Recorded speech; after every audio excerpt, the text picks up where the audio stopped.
Money. It affects our everyday life. But how do we make more of it? Manage it. And make sure we make the most of our money. Welcome to Money Mindful, a podcast to teach and support you as you learn to manage your money. Hello, beautiful people, and welcome to the Money Mindful podcast. I am your host, Meaghan. As always, I have an episode packed full of great content that will help you move forward with managing your money and making more. This month in book club, we are reading The Millionaire Teacher, The 9 Rules of Wealth You Should Have Learned in School by Andrew Hallam. I came across this book after listening to the Canadian podcast Mo Money, hosted by Jessica Morehouse. She interviewed Andrew Hallam, and after listening to what he had to say, I was compelled to buy his book, and I'm so glad I did. As a former school teacher, of course, I was attracted to the title, Millionaire Teacher. How could I say no to a title like that? It was certainly attention-grabbing for me, but it was Andrew's simple teachings about investing that kept me hooked. In the book, Andrew shares the 9 rules of wealth he follows himself, which led him to become a debt-free millionaire in his 30s. Yeah, that's right. You heard me correctly. Debt-free and a millionaire in his 30s. Grab a notepad and pen and pay attention, ladies. I think there is a lot that we can learn from Andrew today.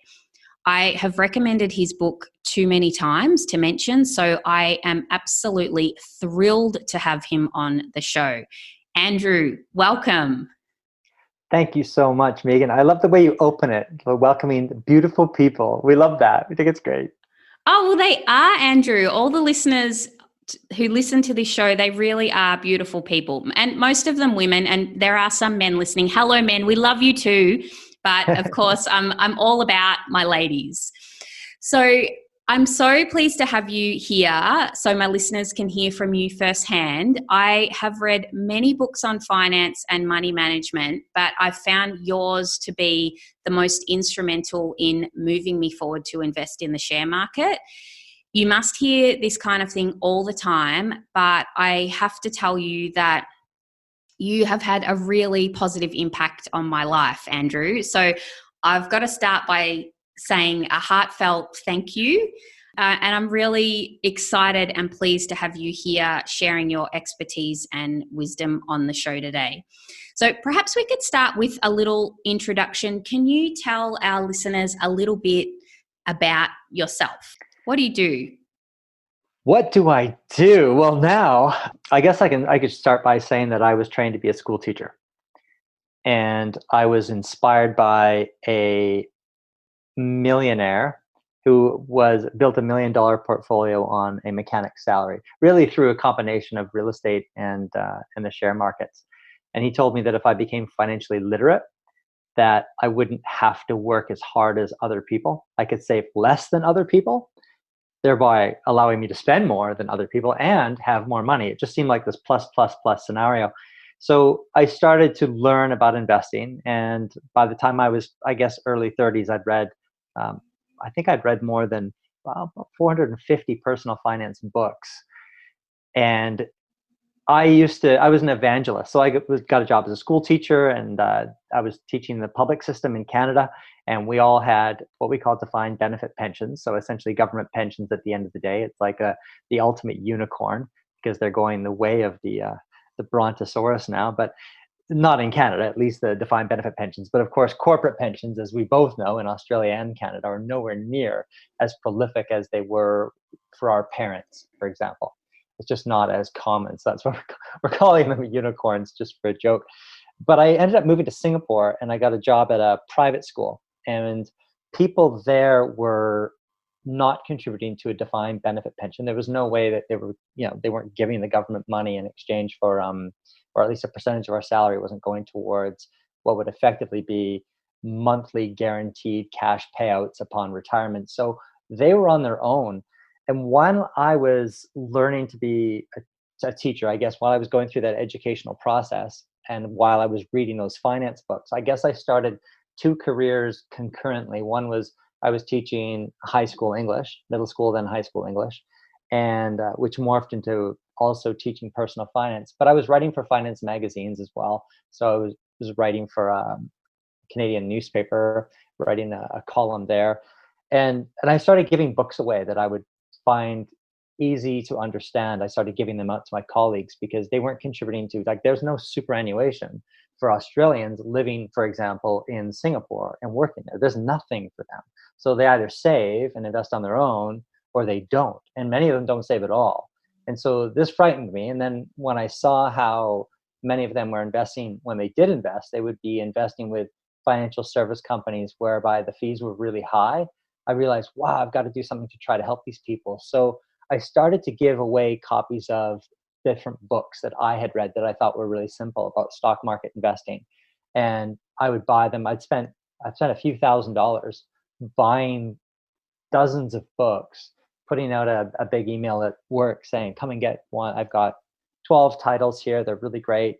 I think you'll like them. They're simple. They're easy to understand. Come and pick them up. And people did. They scooped them up.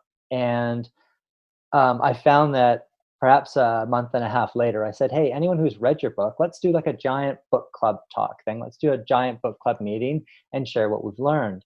And so they all came. The fundamental premise in these books is fairly timeless. It's the same premise that's really in my book.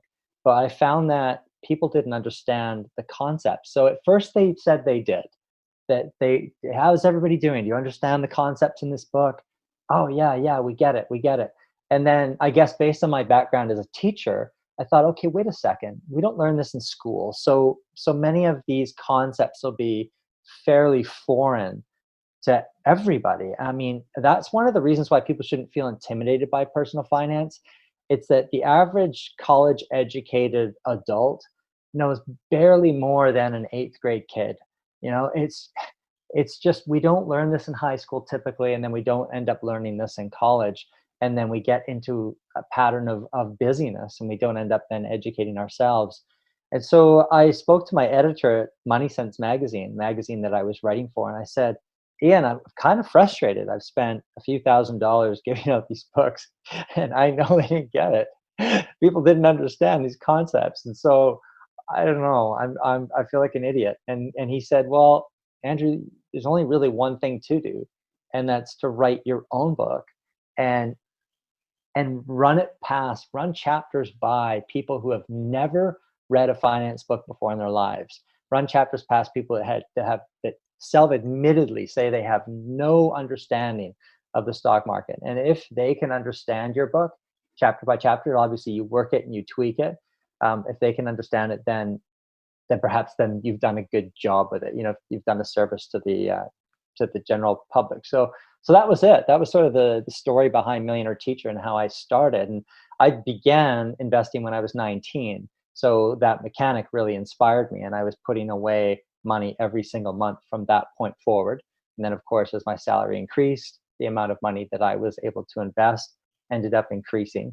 And my wife and I decided in 2014 to take a year off. So we were teaching at Singapore American School, where she was teaching high school Spanish, and I was teaching high school English and personal finance. And we thought we'd take 1 year, and 1 year led to 2, which has led to 6. And we were just really enjoying traveling. So we do loads of travel. Sometimes we have a tandem bicycle, and so we have some panniers, and we traveled throughout Europe on that, and Cuba and Southeast Asia. Sometimes we're backpacking. And then a couple of years ago, we bought like a camper van, and we spent 17 months down in Mexico and Central America. And in the meantime, what ends up often happening is I get requests to give talks. And you met my wife, Pele. She's like the ultimate organizer. I'm fairly useless. She sorts it all out, and she will corral a series of talks into, say, a 5-week period. So maybe we'll do like the Middle East, and we'll put all the Middle East requests, and we'll sort of fit them into about a 5-week span. And then we'll go and hit the Middle East hard, and I give a series of talks. And then sometimes we might end up attaching some Asian talks to that. But I've done a lot of it, Meaghan. Like I know in 2017, I said yes to everything. And in a 6-month period, I did 90 investment talks in 13 different countries. Whoa. Wow. Yeah. And it was fun. It was fun because we learned so much about, I ended up going to Tanzania, Ethiopia, Kenya, speaking about this, Dubai, Bahrain, Egypt, Oman, Thailand, and Indonesia, went to Bali of all places. We were asked by an international school to come to Bali so I could teach the teachers about this stuff. It was just so much fun meeting, I have so many new friends along the way. Andrew, I am getting chills. You guys can't see us, but Andrew and I are on Zoom and we're looking at each other, and I just have the biggest grin on my face because to me, what really stood out about what you said there is, first of all, this just happened by chance because you happen to know a mechanic who exposed you to this. And then look at this life that you live now, just from making a few simple moves to do with your finances. Now you're living this incredible dream life that I'm sure there's many people listening going, holy moly, that sounds incredible. What spurs me forward about continuing with this podcast is that I want the women who listen to this to hear that, oh my gosh, this is possible. What you're telling us now is really possible. It's not some fantasy rainbows and daisies life. Like, this is something that is literally possible to create if you just learn how. Right. Yeah. Fun little side story. I guess I called that mechanic on the phone from Singapore, and I hadn't chatted with him for 10, 15 years, probably 15 years. And I called and I said, and he's a gruff guy. He was rough and gruff, and he's like, who is this? And I told him, and then he says, oh yeah, you. And I said, hey, look, I got to tell you something. Thanks to you, there are 120 families in Cambodia who have access to fresh water who did not have access to fresh water before. And if I hadn't have met you, this wouldn't have happened. I would not have been able to donate the monies to have these wells, freshwater wells, built for these families. And it was so cool because he went pretty quiet on the other end, and I could hear in his voice this little quiver. Like, I went back and I explained the whole story, and I gave him all the credit in the world for being the first person to sit me down and say, look, I'm going to give you the education that you should have had in school. And that was such a cool thing to share with him. And the way he emotionally took that on was just so, that gave me goosebumps. I love that so much. And I'm so glad that the listeners can hear this, because I think this is a myth that we need to dispel. In society, there's so much negativity towards people with money. It's like money's the root of all evil, or all the rich people are, horrible, mean people, or something like this. And it's just simply not true. Like, if you're a kind and generous person without money, when you have more money, you are still going to be a kind and generous person. Money doesn't, of course it changes some things about you, because, you might be able to drive a nicer car, or it doesn't change who you are inside. You're still the same person. It just amplifies things. And if you're already someone who's selfish and unkind, if you have more money, you're probably still going to be selfish and unkind. Money is not connected to how you behave in the world. So I love this story because it's an example that, this is what you can do when you get savvy with your money. You can actually have such a positive impact on not just yourself, but others. So thank you for sharing that. I absolutely love that story. I don't even think we need to have a lot of money to be able to give. Some of the most giving people we know too are people that sometimes they have the least, but that active giving feels better than the active spending, and behavioral studies suggest that it increases our levels of happiness far more so than actually spending things on ourselves. So yeah, it's one of the things too. When you asked me about, you said, well, this is something everyday people can do. You were implying that they can, and yeah, they absolutely can. But we have to think a little bit differently. We have to shift our paradigm a bit and recognize that we are in a spender's culture. We're in a culture where people will acquire things now, pay for them later. We spend probably too much money on things that really don't enhance our levels of happiness or well-being. It's interesting looking at happiness studies, and there's a psychologist named Daniel Kahneman. He won a Nobel Prize in behavioral economics, and he looked at two levels of happiness. One is called reflective happiness, and then the other is called experiential happiness. And he said that the reflective happiness isn't really real, it's just what's verbalized. So you can say to somebody, how do you feel driving that brand new BMW? Are you happier driving that than driving a 10-year-old Honda? And the person will say, yes, definitely. But some fascinating studies have been done on the experiential happiness component, where a study at Michigan State University, which was replicated in Germany, where they asked people about all sorts of different questions, like any great experiment would. They asked the subjects all kinds of questions, so they don't really know what it is they're looking for. But one of those questions related to how they felt about the last time they drove their car, and how did they actually feel, how much did they enjoy it. And they had previously asked all of the subjects to identify what kind of vehicle they have. And what they found was experiential happiness isn't any better or higher with people driving a brand new Mercedes-Benz versus a 15-year-old Toyota. There's a sugar fix associated with purchasing a brand new car, and then it wears off. It's just like buying the latest iPhone. After a really short period of time, it's just another phone. And things like automobiles, because they're massive depreciating assets, are wealth destroyers.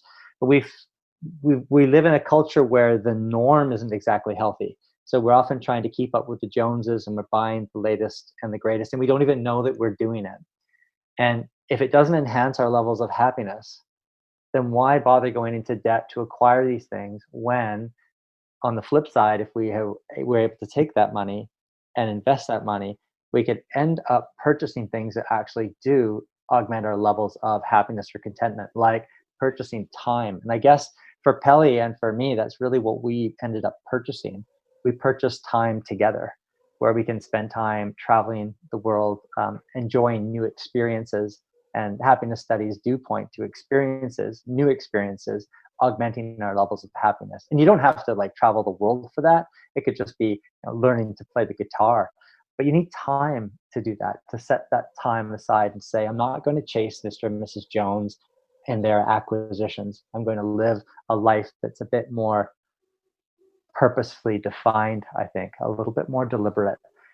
And when doing so, it frees up money that you didn't know you would have had to invest small amounts into what we'll talk about in a few minutes here with the shares market, and eventually end up with money. Yeah, I absolutely agree. And you, at the start of the book, you described this frugal lifestyle that you had in your youth. And I've got to be honest and say that does not appeal to me in the slightest. In fact, if it was cold at home, for sure, yeah, I'll put an extra jumper on, but I'm turning the heater on, Andrew. There's not a doubt about it. However, I think you make such an important point about the car. We drive a 2005 Subaru Forester, and we're doing all right. My partner is a doctor, we have a good income, but for us yeah, sure, wouldn't that be nice to have a luxury car? But actually, I would much rather be able to just spend the money outright. Like, we bought that car outright years ago, secondhand, and we don't have any car payments, but we can afford to do things like we pay a lawnmower guy. And now that I'm working again, we're about to get a cleaner again, because on Saturdays, we don't want to spend Saturday morning mowing the lawn and cleaning the house. We want to spend Saturday morning out with the kids on a bushwalk, because we've got lots of bushwalks around our area. And I think that's an excellent example that time is the most precious asset we have. We can't get time back, but that's one thing that money can buy. It can buy us time. And I love that you have brought that up. It's great. I've got all these notes here, and I really love it when I don't need to use them, because all the points that I've put down here, you just keep coming up with already. So which is terrific. It shows that we are on the same page. Okay, so let's change this up a little bit. One of the reasons I speak so highly of your book, Millionaire Teacher, is because I think one of the biggest roadblocks for many people who have an idea that they would like to invest is that they actually have no idea how to do it, or their perception of what investing in the share market is not accurate, in the sense that there's ways to invest in the share market that I think some people just don't even realize is available to them. And what I would love to talk about now is, can you give us just a simple rundown of how the share market works? And by the way, I've got to say before you do, I love your analogy, your Willy Wonka analogy. I'm showing my age here, but one of my favorite movies as a kid. And you give this beautiful analogy of how the share market works using Willy Wonka's chocolate factory.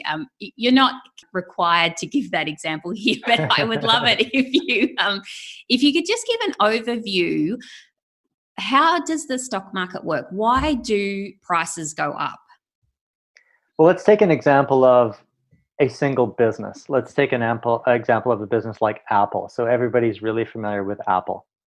So Apple produces phones, big part of their market, among other things, computers, phones. Now, when Apple itself makes money as a business, it earns what I call business profits. So we're not talking stock market right now. I want you to think of Apple as a business. So Apple produces the phone, Apple sells the phone, gets revenue, and that's counting as essentially business income for the company. So when companies, often when they first start out, they issue shares. And it's like an invitation to own a piece of that company and to ride on with the fortunes or misfortunes of that business. So Apple has issued plenty of shares. We can buy shares in Apple stock. Apple stock doesn't go necessarily long-term up and down on a whim. Short-term, yes. Short-term, the stock market is what we call a popularity contest.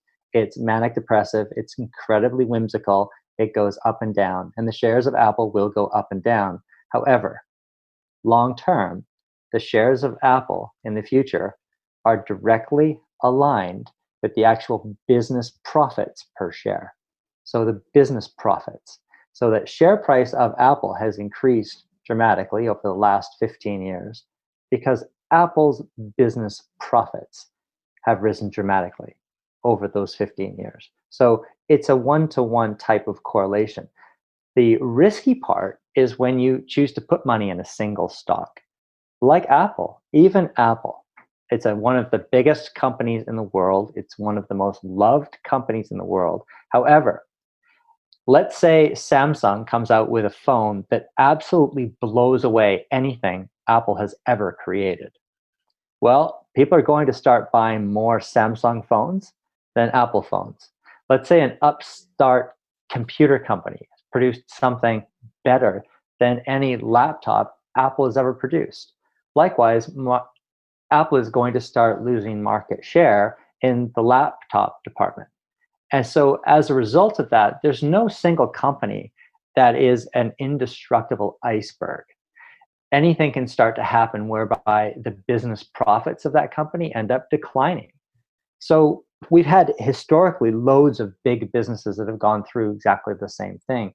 So to put your money in a single business, even in 3 or 4 businesses that you think are going to do well, is a risky endeavor, because those businesses could end up going bankrupt, or they could end up just sort of slipping into anonymity if competition ends up eroding the business profit potential going forward. So instead of buying one business or hand-picking 4 businesses, which requires all kinds of crazy research, staying on top of the business and what's happening within the business. And even then, you really have no control over the things that you have no control over.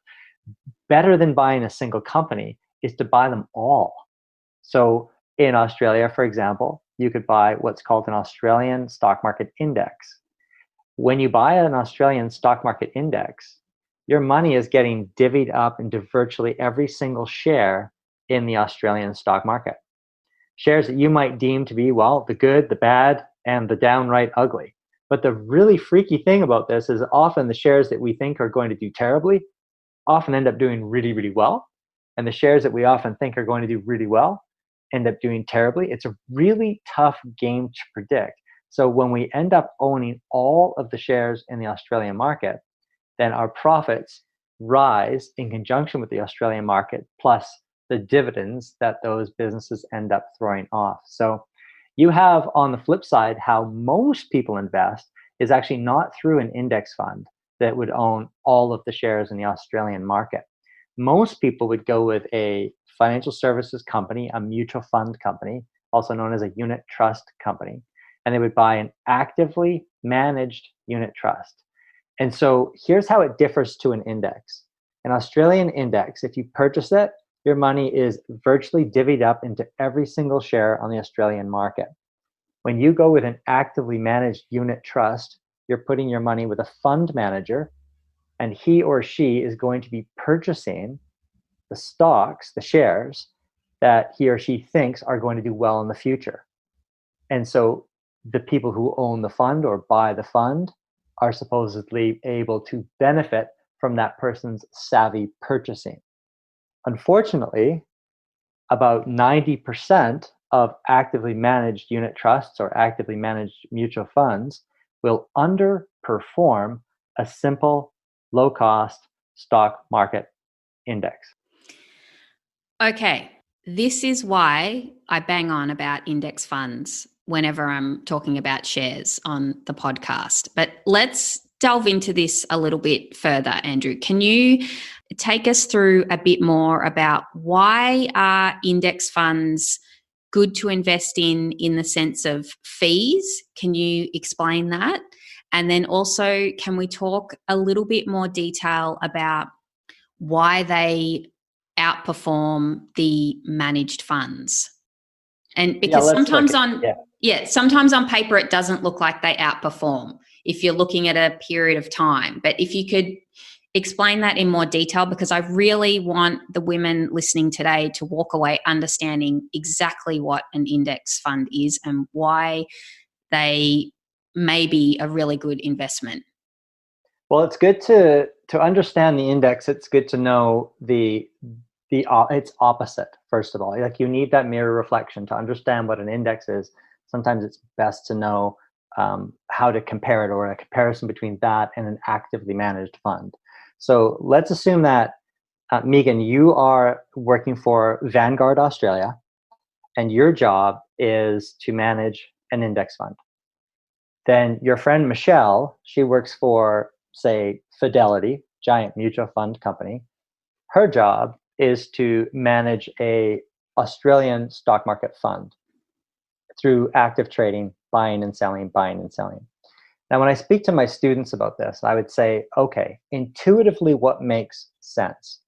Do we go with Meaghan's index fund, whereby your money gets divvied up into virtually every share in the Australian market, and Meaghan does nothing? She could literally just lay in a hammock all day and drink Cosmos. She's just set up a computer such that when we buy Meaghan's Australian shares index fund, your money gets divvied up into every single share in the market, and Meaghan does no trading. Because she does no trading, fees are exceptionally low on the fund itself because we don't have to pay her much. She's not doing much of anything. We don't have to pay for research. We don't have to pay for trading costs. So a fund would have a trading cost internally that you'll never see every time it makes a trade when it buys and sells. Also, if the fund company is basically a non-profit like Vanguard's run much like a co-op. And so any profits that the company make go directly into reducing the fees of the product over time. So if you invest with Meaghan's index fund, total costs could be as low as 0.1% per year. On the flip side, if you go with Michelle's actively managed fund, now we have to pay Michelle a higher salary, right? We also have to pay trading fees. That's internal. You don't see that happening, but Michelle's buying and selling shares within that fund. Also, that's not a nonprofit enterprise. Fidelity or any of these mutual fund companies, they need to generate a profit. So what they do is they skim off the investor's total proceeds. So you pay a fee to invest in that product. And in Australia, the average mutual fund fee is about 2% per year. So if I invest with Meaghan's index, I might pay about 0.1% per year. So let me give you an idea of what that means, because it doesn't sound like it's that much. So what? So I go with an index, I pay 0.1, and I go with an active managed fund and I pay 2%. One thing also I should add is that many people, when asked the question, what makes more sense, to go with Meaghan, whereby you own the good, the bad, downright ugly in the index, you just own everything, or to go with Michelle, who's actively trading a different fund, getting in and out, watching the economy, looking at political environments, looking at earnings forecasts for businesses, trading in and out, looking at how COVID-19 might affect the economy. When you ask people what makes more sense, to go with the active managed product or to go with the index fund, most people intuitively will say, well, to go with the active managed product, because this is a person who's going to be diving in and out of bad scenarios. However, what people don't understand, and this is really cool if you're a super geek like me, a guy named William F. Sharpe, he's a Nobel Prize winner in economics, wrote a piece called The Arithmetic of Active Management. And what that suggests is this: all of the monies that's in the Australian market, it would be as a result of money that's in Australian hedge funds, Australian pension funds, Australian actively managed funds, maybe your brother-in-law who buys individual shares, maybe the guy down the street who has a day trading company. All the money that's in the Australian market is a result of the investments made by these entities, institutional bank money. And here's what's really cool. When the market, let's say the Australian shares market, earns a return of 8% in a given year, then we know that the aggregate return of all of the monies that's been invested in that market made 8%, because they are the market. So if the Australian shares market makes 8%, the Australian index will make 8% minus 0.1% fee. So they'll earn about a 7.9% return. The aggregate return of all the professional money that's in the market, all of the actively managed mutual funds, the hedge funds, the pension funds, the institutional traders, the day traders, your cousin Toby, the aggregate return on their fund or on that money invested would also be 8% in a year when the Australian market made 8%, because they are that group from which we have gathered the data. They constitute the entire market. Now, some of them would have earned more than 8%. Some of them would have earned less than 8%. But when we average it together, we find that professionals would have averaged, and they do, this is a statistical reality, they average the return of the market itself. That's before fees, however. Now deduct a 2% fee. So now Michelle's actively managed fund, Michelle has a high salary. She works for a firm, let's say Fidelity, whereby the share owners of Fidelity want some part of the business profits. So you as the investor, when you're investing in that fund, are paying fees. And I'm just going to give you an idea of the difference a 2% fee makes. If you had invested a flat $10,000 and you left it for, let's say, a 40-year duration. So, okay, you're 20 years old, you put in 10,000, at age 60, you pull it out. If you earned a 6% return, that would $10,000 would grow to $102,000. But if you paid 2% less in fees, you wouldn't have earned a 6% return. In that case, you would have earned an 8% return. Now, 2% doesn't sound like much, but the difference between 6% and 8%, that 2% difference is huge. That $10,000 at 6% over 40 years would grow to $102,000. At 8%, remember it's only 2 percentage points more, it grows to $217,000. So this is why it makes no sense to go with an actively managed product. Because on aggregate, actively managed products will earn the market's return. But then, of course, there are the fees associated with them. Sometimes what you'll find is, of course, if you were asking me, hey, do your best to sell actively managed funds to some friends of mine, I would say, okay, if that were my job and I had to do that, and they said to me, hey, I read this book on index funds and it says they're better. What I would do is, if I had to try and sell them on the concept of actively managed funds, I would find funds with 5 or 6 or 3-year track records or 10-year track records that have actually beaten the Australian shares stock market index. And I can find them. I can actually go through and cherry pick and I can find them. And then I would try to sell them. If I were the person trying to sell them to a client, if you put me in the position where that had to be my job, you twisted an arm behind my back and I said, uncle, okay, I don't want to do it, but I'll do it. That would be the strategy that they would use on you. So if you walk into a financial services company, they don't want you buying indexes because indexes aren't profitable for the financial services company. They want you buying the actively managed products. And the interesting thing about this, there's a concept called reversion to the mean. Typically, a fund that outperforms the index during one time period, not only does it typically go on to underperform during the following time period, but it goes on to underperform the average actively managed fund as well. So not only does it usually underperform the index, it usually goes on to underperform the typical actively managed fund too. So the worst thing we can do is actually pick funds based on their track records, but that's what most investors do.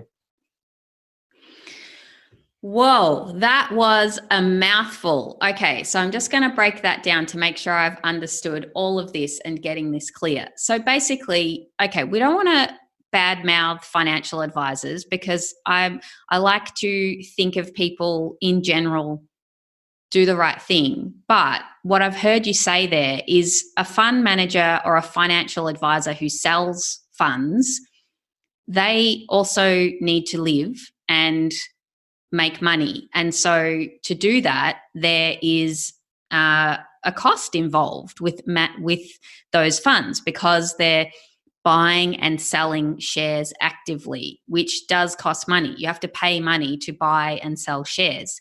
And so they pay the money to buy and sell them. And then also they have a fee on top of that to pay the people who are doing this, which they get paid very well, I've heard. Whereas with an index fund, they're not actively buying and selling shares. They're only ever buying or selling just to stay in line with the indice that it's following, right? Correct. Yeah. And so in that sense, there's not all these additional fees on top, and that's why they're cheaper.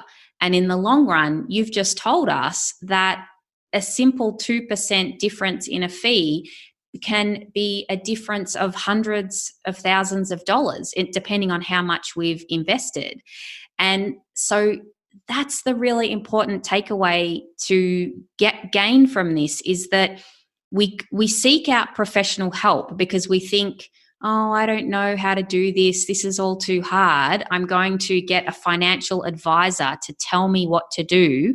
And then the financial advisor advises you to buy a particular product. And it's not necessarily a bad product, but the fees on top of it is what's going to cost you the money in the long run. And ladies, I have to tell you that I am not a unicorn. Okay. I didn't study economics at university. My maths is probably not really that great, if I'm being really honest. But I can do this. You know, I read Andrew's book and I've read other books as well. It's not like I've just read his book and then, you know, just blindly followed him into the fire. I'm not saying that you just pick one person and do whatever they say. Like, I've read other books as well, which have backed up what Andrew has said in terms of why investing in low cost funds makes so much sense. But when you actually take the time to read a book like Andrew's and maybe do a little bit more of investigating for yourself, like you might want to get a book about the Australian share market just so you understand the terminology, but you will see that it's not difficult. If I can do it, anybody can do it. Yes, it took a bit of time in the beginning. I have a fund with Vanguard, and there were quite a few calls back and forth while I just made sure I understood everything in terms of the fund, and the people on the phone were always helpful and very patient with me, explaining all the maths, because there were a few things that I really needed to get clear in my head to understand how the fees work, because I don't pay a specific fee every time I put money into the fund, but I do pay a fee overall. They do have fees, but it's all sort of built into it. But again, I just can't stress more clearly to you that you just have to actually put a bit of effort in the beginning to learn about it. And then the results are incredible. I mean, I'm currently speaking to a man who, trots around the globe with his wife, riding their bicycles and backpacking because he invested when he was younger. And sure, I'm starting later, and everybody says, it's time in the market, not timing the market. However, it's never too late to start, because you just start when you start. I mean, when you start is exactly the right time to start, in my opinion. You might just not get as amazing results as you would if you started when you were 19. But hey, big deal. We do what we can. So I think this is maybe a good time to explain, Andrew. Can you talk about what dollar cost averaging is? Because I put money into my fund every month. And I'd like if you could explain why we would do that.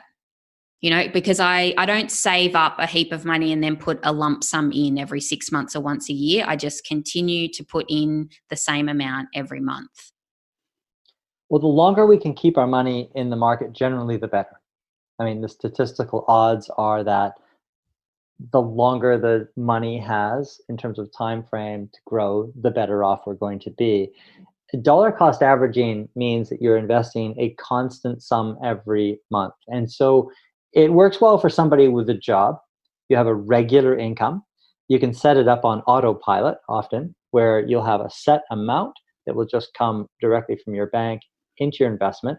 And what will happen with that, which is kind of cool, is let's just assume it's $100 a month, and $100 a month is going in, and you have a fund like the one you have, which includes a diversified basket of index funds. And so Meaghan and I were talking, and she owns a fund that has an Australian shares index and basically a global stock market index as well, which is a US stock market index, international stock market index, and then what we call a fixed income index, which is just a bond index.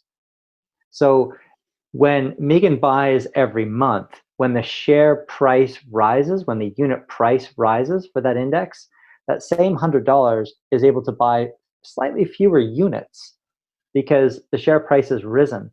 But then when the share price drops, that same $100 is able to buy a slightly greater number of units of that index. And so the dollar cost averaging process allows you to pay a lower than average price over the time duration of your investment period.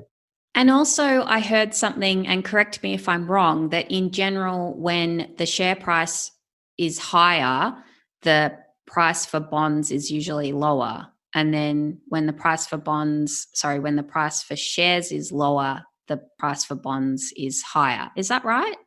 Yeah, and it's not always like a direct correlation quite like that, but when share prices drop, so you can take what's happened with COVID-19. So globally, I think the market's down calendar year to date, something like 12%, 10%. most bond prices have actually risen during the same time period. So I was just looking at the Australian shares bond index, and it was up, I think, calendar year to date, something like 6%, while the shares market has dropped.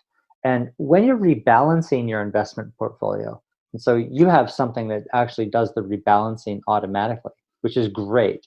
So when the share prices rise at the end of the calendar year, your money is split, as you described to me, 70% into Australian and international stock market shares ETFs, shares indexes, and the remaining in a bond ETF, a bond index. So I'm calling it an ETF because sometimes they're used concurrently. They're the same type of product. It's basically an index. So with Meaghan, with your account, when the share prices rise, your fund company will automatically skim a little bit off the top and to put it into the bond prices, into the bond index. So often they're inversely proportional in terms of one goes up and the other goes down. And so through the process of rebalancing, you're always being what Warren Buffett calls a little bit greedy when others are fearful, and a little bit fearful when others are greedy. And Meaghan, I know you don't have to do any of that because the fund company just sets that up automatically. The one thing that we do know for sure is that when share prices drop hard, bond prices don't always rise, but they never drop like share prices do. So this gives us a wonderful opportunity at year's end, whether we're doing this manually or whether the fund company is doing this for us, to sell portions of the bond index, to buy portions of the stock index, and just simply bring us back to the same allocation that we started with. It has nothing to do with speculating. It's just, what is your allocation in the beginning? So many people would be 70% stock indexes. That's the riskier growth part. 30% bond indexes. That's the more stable part. And they rebalance those to make sure that that allocation is consistent year after year. So there's no speculating. There's no following the economy. I was saying I spend 10 minutes a year on my investment portfolio. And my wife has an investment portfolio as well with Vanguard USA. And she has a fund very much like you. It's automatic. She spends 0 minutes a year on her investment portfolio. So I'm playing the devil's advocate here a little bit, but I just wanted to talk to what's happened in the market recently. So the stock market has dropped. And Andrew, have you rushed out and sold all your shares now because the market has dropped? And of course, I know you haven't, but why shouldn't we all be quickly rushing out now and selling all our shares because the market has dropped? It's kind of funny how people view stock market drops, and really they should be viewing stock market drops the same way they view a sale at the supermarket. So when cans of beans go on special, if we're regular purchasers of beans, we buy them all the time, they go on special, we should actually be loading up. We should be happy that the cans of beans have gone on sale. The really weird thing about human psychology as it relates to the stock market is it's almost like, back to that supermarket analogy, it's almost like people saying, oh my God, the price of beans just dropped. I'm not buying beans this week. I'm not buying beans. And others might go, well, I'm not buying beans because, well, maybe it'll go lower and I'll buy it then. You can't predict the price of beans, and you can't predict the level of the stock market. But the one thing that we have to get into our heads is we have to rewire our thinking, and we have to recognize that if we are regular purchasers, if we are dollar cost averagers, if we are people who consistently take portions of our income and put it into a portfolio of index funds, then we should actually celebrate when markets drop, because we are able to buy an increasing number of units for those businesses that we are buying. And make no mistake, the biggest businesses in the world, despite what's happening right now with COVID-19, the General Electrics, the Apples of the world, the Walmarts of the world, the Amazons of the world, the Johnson & Johnsons and the Coca-Colas of the world, their business profits now will be significantly higher 10 years from now than they were last year. And so we are basically buying into their future earnings potential. And when we get a discount, such as what COVID-19 gave us, that's really the only bit of sliver of anything positive is relating to this whole thing. When we get a discount, that's a wonderful opportunity. Just keep doing what we're doing. Don't do anything different, but know that we're actually getting a better deal on the same things we were buying last year. We're getting a better deal on them today. Yeah, that's right. And I think that's something that you have to have a mindset shift to really get that and be okay about when you see the share price going down. You don't need to panic. It's all right. Like my portfolio, the actual price of it, yes, it's dropped, but I just put my monthly amount in at the end of the month, and I've bought way more units than I normally do. So that was really exciting because now when it goes up, I have more units. So yeah, I hope that that you listening, you can understand this concept.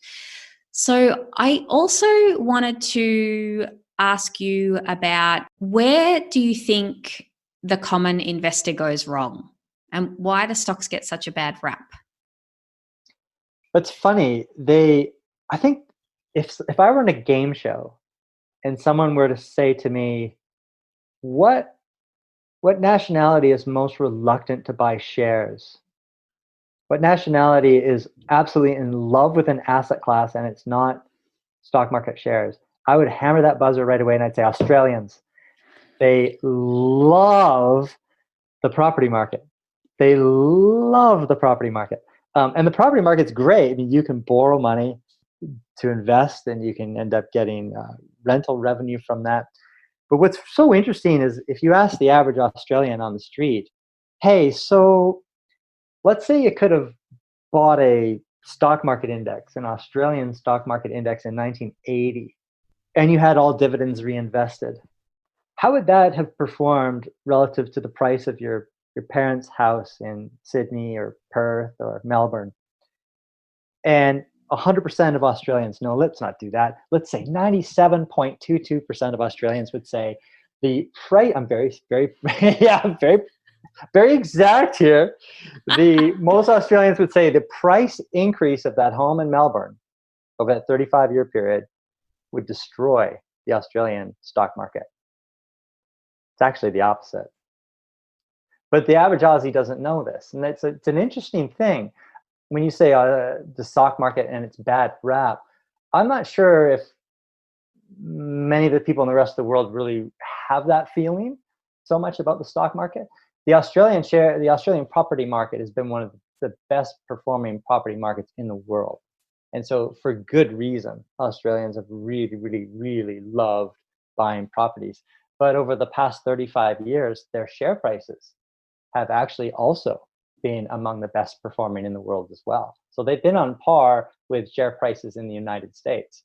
I'll give you an idea. In 1980, if somebody had invested $100 in 1980 in Australian shares, it would be up 8,000% today. 8,000%. I mean, it's mind-boggling. When we look at, here's a kind of a cool thing, the rate of return on everything. You can actually have a look at it, go online and read it. The Federal Reserve Bank of San Francisco. What they did was they looked at rates of return on different investment entities. And the Australian shares market, after inflation from 1980 to 2015, this is quite extraordinary, it's increased 906% after inflation. I mean, that's amazing. That's after inflation. So that's not just your house value increasing 9 times. That's its value increasing 9 times after inflation. That's extraordinary. It's one of the reasons why Australians love property. I mean, 906% higher than inflation over 35 years. Australian shares, 1,750% higher than inflation over the same 35 years. Now, I'm not saying that investing in the stock market is better than investing in the property market. I'm not saying that at all, because there are so many different factors at play here. One is you get to use leverage when you're buying into the property market. You have a renter who ends up paying off big portions of your mortgage. But what I am saying is that the Australian shares market or the global shares market is nowhere near as bad as many Australians perhaps think. Yeah. And look, I totally agree with you that owning your own home and buying property is definitely the Australian dream. And there are many mum and dad investors. I'm one of them myself when we buy properties to as investment properties. But I think one of the things that gets overlooked is the costs involved with managing a property Hmm. and the long-term cost of the upkeep of a property. And I think that's a really big factor that does actually get overlooked. And the more that I learn about it, the more that I feel like I'm tending to swing towards the share market becoming my primary focus. And that's just from actually learned experience. I don't think there's anything wrong with buying property, and I certainly do not regret buying the properties that we have because I've learned so much from that.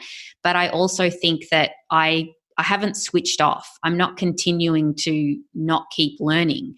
And the more that I do in terms of speaking to people like you and investing in the share market and investing in property, the more I learn from that experience and then just make new decisions. But I don't think that you can go too wrong as long as you just start taking action and actually make a start. I mean, don't just rush out and invest in anything, but you learn from your experiences. That's Right. how else can you do that?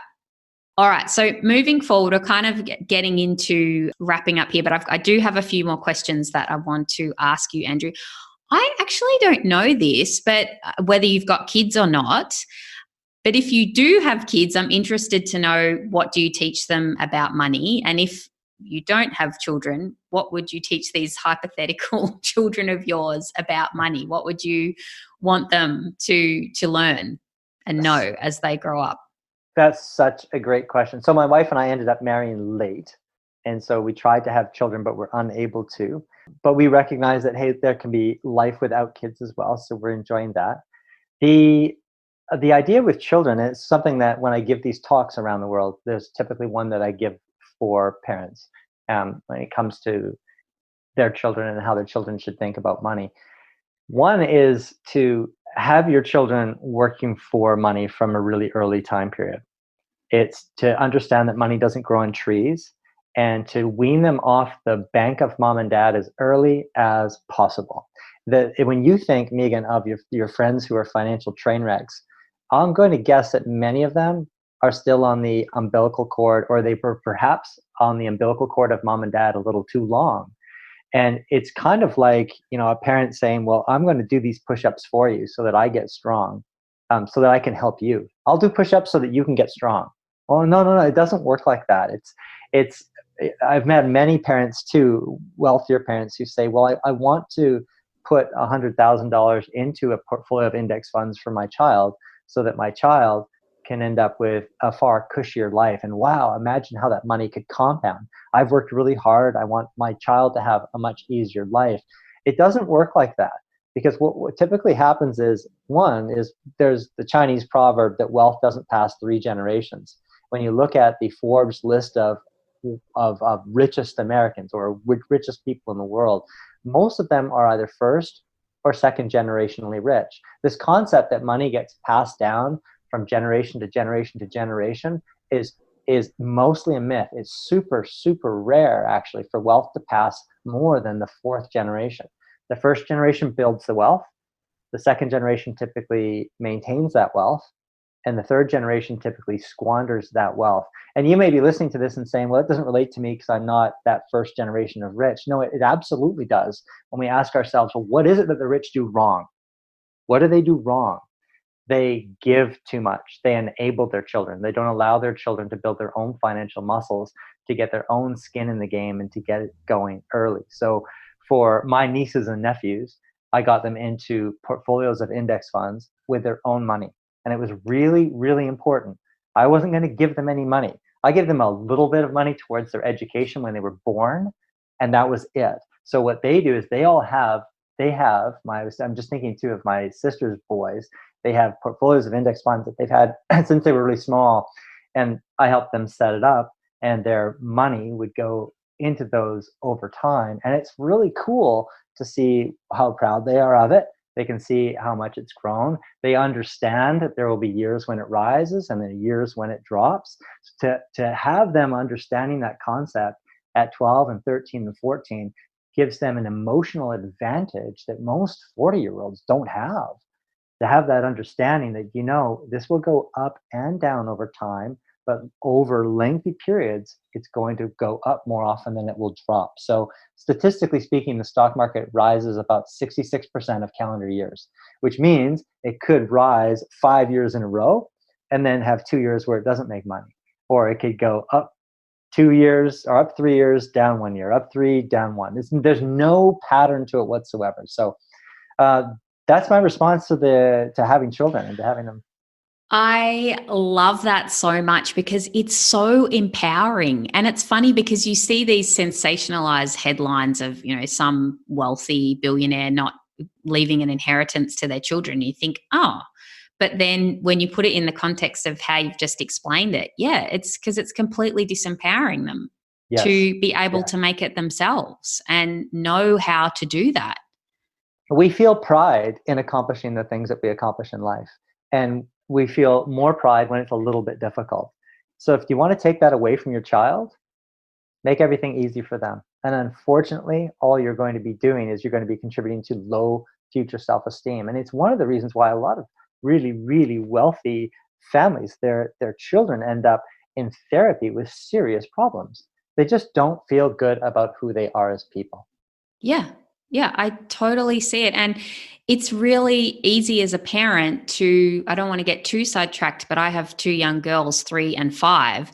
And sometimes I find myself going to just help them because it's quicker.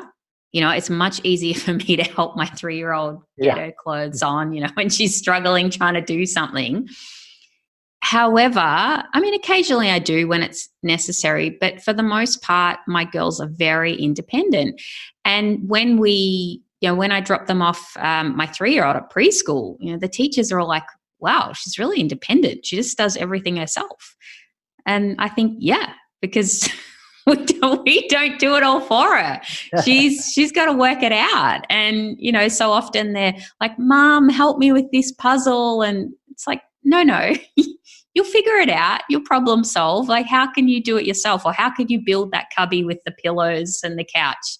No, work it out, And they do, which is so amazing. And seeing it, because I worked as a primary school teacher, and you would understand this as well, but I think you were high school. Is that correct? Right. High school and middle school. Yeah. Yeah. But the primary school kids, so often they really, they can kind of be a bit, what's the word? Like have a bit of a tantrum at first when you leave them to work it out themselves. They're like, oh, this is so hard. But then when you walk away, then that you could hear these little grunts and these frustration noises, but suddenly they come to you like a sunbeam when they have worked it out how to do it themselves. It is incredible to see. But as a parent, it's actually much harder to do that because you have to listen to that screaming and frustration. And, sometimes it's easier just to go, no, I don't want to listen to that. Let's just do it for them. But I would encourage, I'm totally in agreement with you that, leave the kids to do it. Let them work it out because they will become problem solvers of the future and be empowered to make decisions for their own life and then actually create it, what they want to do. Agree 100%. All right. So coming to our conclusion, you sent me, when we were emailing, you sent me a great article that you wrote about female investors. In the article, you say that females make better investors. So who's the main investor in your household, Andrew? And why do you think? Have you ever read that book called Men Are From Mars, Women Are From Venus? I actually haven't, but I know about it. It was definitely around in our household when I was younger. I'm pretty sure my mum read it. I read that book and I didn't identify with the man at all. I was more like the woman from Venus. And I know there was a great book that was written recently too called Warren Buffett Invests Like a Girl. It's so, let me tell you how this is the greatest compliment a man could ever have. So first of all, can I give the backstory to this? Yeah, please. Okay, so here I am. I'm giving these financial talks around the world. And I've been doing that a long time. I really did start that as soon as I started working internationally. I started giving these talks first at the school I was working at, and then another school in Singapore would invite me, and then a school in Thailand. So I'd be giving them for years. And I'd say, okay, this is really simple. All you need to do is build a portfolio of index funds. And I'd show people exactly what to buy. And I said, don't day trade. Don't do the Bitcoin thing. Don't go with actively managed funds. And whatever you do, do not speculate one bit. Just stay the course, stay the course. So invariably, I'd find my way back to some of these same schools. And I'd sometimes end up sitting down with people that I'd spoken to 6, 7, 8 years before. And the topic would come up and I'd ask them, well, so, how is it going? Have you been able to stick to the plan? And then there'd be these really sheepish looks. And I found that without fail, if it was a man and woman partnership I was talking to, without fail, the one that sabotaged the plan and screwed everything up was 10 times out of 10, the man. The man. And so financial literacy, I find this so interesting. So I started to research this. I thought, this is anecdotal. It's one guy, me, but I'm talking to a lot of people. I mean, I'm going to be finding that, 100 times out of 100, when I'm finding that somebody has imploded the investment account or done something stupid, it's been the man in the relationship. And the woman's jabbing him and saying, I told you not to do that, but you did it. And I'm like, oh my God, I have to try to play counselor here to keep these two from scrapping. Here's the fascinating thing.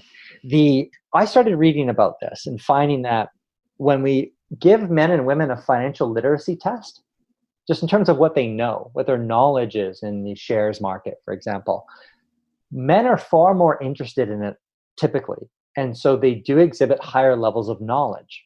So when we give them tests, it doesn't matter whether we give that test in Australia or the UK or Canada or the United States. Typically, in most cases, men typically know more about finances than women. They just find more of an interest in it. However, this is the tail of the tape right here. I love this part.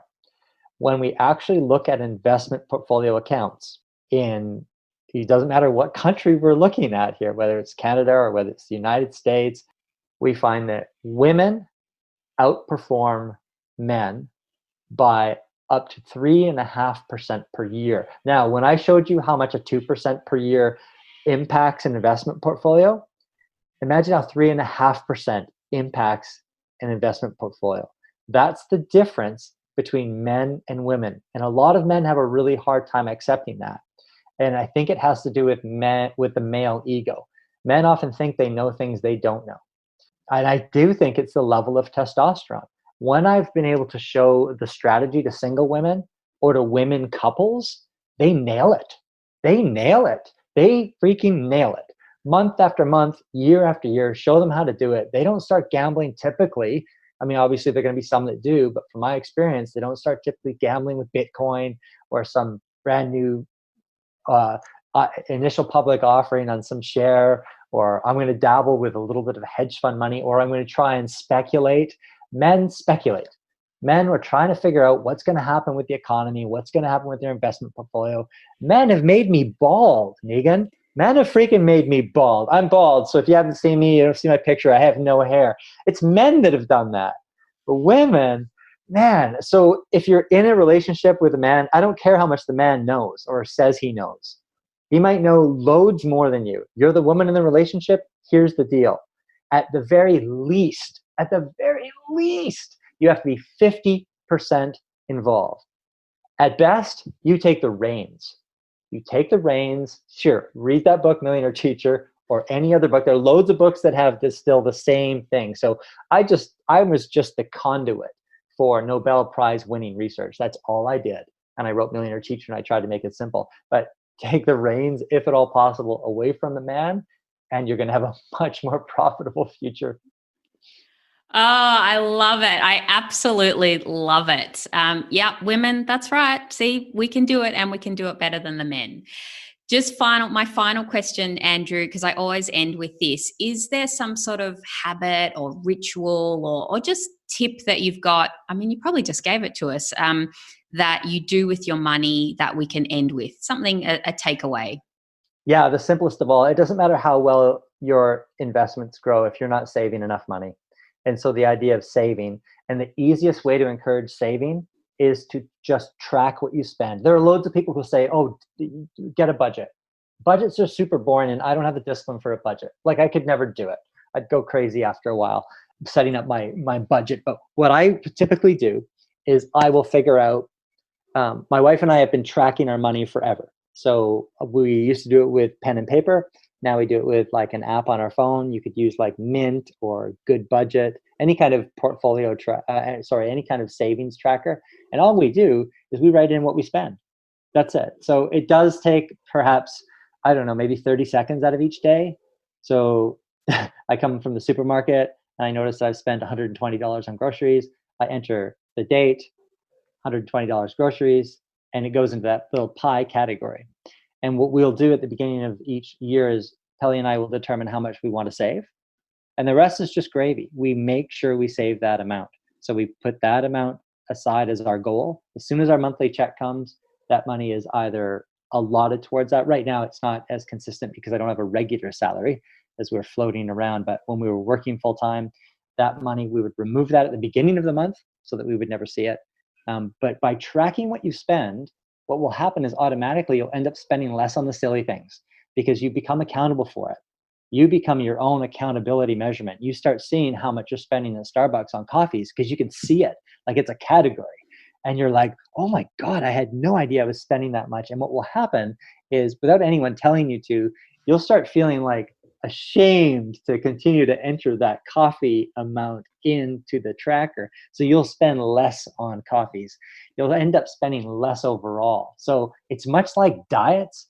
I love seeing these studies on diets. Weight Watchers did this really cool one to see what single variable allowed people to lose weight most effectively. And it wasn't exercise and it wasn't diet. You know what it was? I can guess from what you've just said. It was just tracking what you eat, just putting it on a tracker. So that's the takeaway. That's the most important part. It will allow you to save more money. Well, that is a really fantastic tip to end on. So, Andrew, thank you so much for giving us this valuable time today to let me interview you. I am absolutely honored and thrilled to have you on the show. Your book has had an incredible impact on my life, and genuinely thank you for being here today and sharing your wisdom with all the people who are going to be listening to this episode. Thank you. My pleasure, Meaghan. Thank you so much. Well, there you have it, ladies. I am thrilled to have been able to share this interview with you. If you haven't already, you must go out and get his book straight away. It is, of course, available from my website under the book club tab and at all good retailers. Andrew has a knack for distilling complex concepts into relatable and easy to understand format.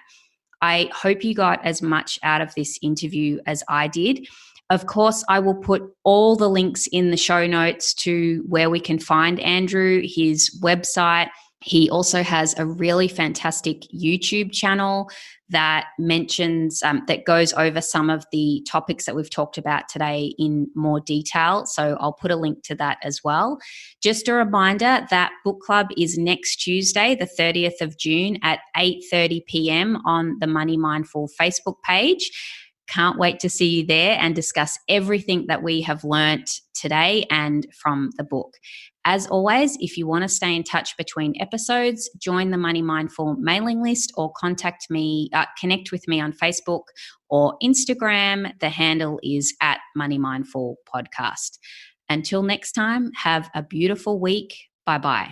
Thanks for listening to the Money Mindful podcast. For more info, visit moneymindful.com.au. For future episodes, be sure to subscribe. And remember, the information in this podcast is of a general nature only and does not take into account your personal circumstances or goals.